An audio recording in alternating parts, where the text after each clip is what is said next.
Miarabantsika rehetra amin'ny anaran'i Jesosy Kristy ry havana nahatratran'izao andro alarobia hariva izao. Ny sampana Dorcas sy ny katekômène no miaraka amintsika eto androany. Androantsika dia mbola mibanjina ny lohahevitra manao hoe mivavaha mba tsy hidiranao amin'ny fakapanahy. Mbola ho ampitomboana amintsika anie ny fiadanana sy ny fahasoavana avy amin'Andriamanitra raintsika sy Jesosy Kristy tompontsika. Amen. Andeha isika hiaraka hamaky ny salamo. Salamo fahenina amby zato ny andininy voalohany ka hatramin'ny fahadimy.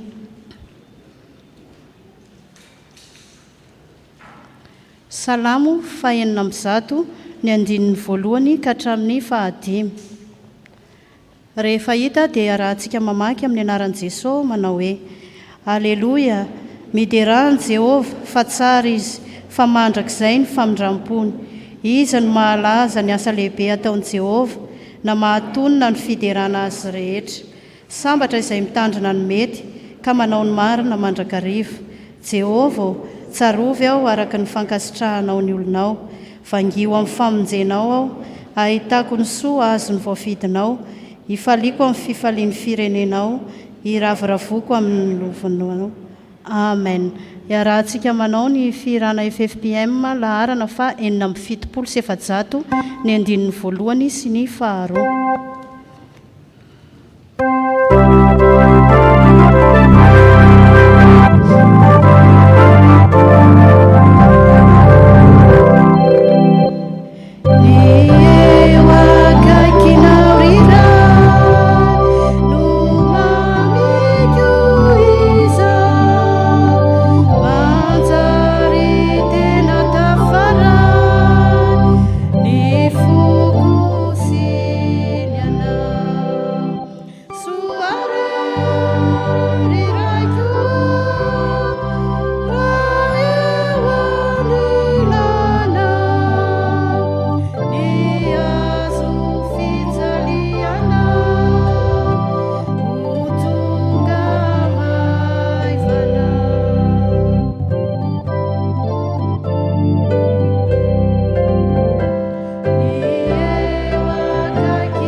Ry Andriamanitra rainay eo, rainay amin'ny alalan'i Jesosy Kristy ianao. Ndreto izay tsiraray avy manantona anao amin'izao ora sy fotoana izao. Misaotra anao zahay, mideranao zahay, mankalaza sy manome voninahitra ny anaranao zahay, no ny fitiavana maro samihafa rehetra izay nomenao anay ka nahatratraranay izao alarobia amin'ny herinandro masina izao. Mankasitraka Tompo, fa tsy noho ny herinay na noho ny tanjakainy na hafahanay niatrika izao fotoana izao, fa noho ny fitiavana avy aminao manokana. Ko ankehitriny ary zahay dia mangataka amin'ny fanamasina feno, anamasina izao fanompoam-pivavahana izao, anamasina anay tsiraray avy ihany koa mba ho fanatitra mendrika anao na izay rehetra ataonay eto Tompo, ary ho voninahitra ny anaranao. Ny olona tsiraray avy izay mbola miazakazaka hanatrika izao fotoana izao dia anao no hitantana sy hivimbana ary hiaro azy ireo amin'ny ratsy rehetra, dia ho tody soa eto ihany koa izy ireo.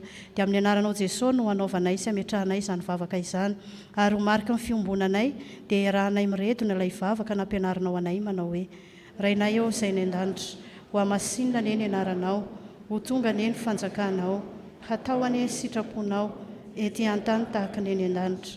Omeo anay nio ny anina sahaza ho anay, ary mamelà ny elokay tahaka ny namelanay izay meloka taminay. Izay mitondra anay ny fakapanahy, fa manafanay amin'ny ratsy, anao ny fanjakana sy ny hery, ary ny voninahitra mandrakizay. Amen. Mipetraka isika Tompoko. Mialohan'ny hitsanganan'ireo mpanompony hamaky isesy sy hitondra ny vavaka amin'ny tenin'Andriamanitra, dia iarahantsika manao ny laharan-kira fa 4:7 teny andininy fahatelo. 4:7 ny andininy fahatelo.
Amakantsika ny soratra masina izay hitantsika amin'ny Lioka 2:20 andimy voalohany ka hatramin'ny fahaenina.